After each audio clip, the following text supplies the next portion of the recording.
يا خير ضيف أتى بالبشر والمدد أهلا وسهلا وترحيبا بلا عدد يا خير ضيف أتى بالبشر والمدد. ñu ngi sant yàlla bu baax wax ji leer na.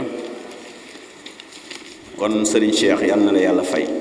dafa mel ni Serigne Moustapha dina ñëw xañ na am na tuuti lu ñu doon bëgg a def rek ci discours bi ñu jàll xutba bi ñu jàllale woon bëgg koo leeral tuuti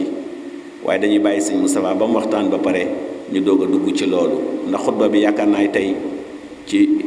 fonk waajur lañ wax nit ki nu mu war a defantee ki waajuram nit ki lan mooy wàllu garam ci digganteem ak waajuram ak santaay na ci yonente bi santaane sallallahu alayhi wa sallam. Sëriñ Moustapha nag yaakaar naa bu ñëwee moom mi ngi waxtaan ci mbirum koor ak lu jëm ci koor lu mat a waxtaane la ndax ñoo nga ca waxtoom kon Sëriñ Moustapha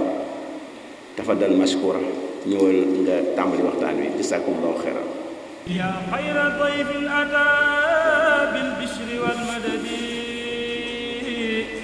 أهلا وسهلا وترحيبا بلا عدد يا خير ضيف أتى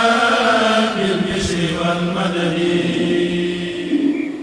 أهلا وسهلا وترحيبا يا خير ضيف أتى بالبشر والمدد. ñaan suñu borom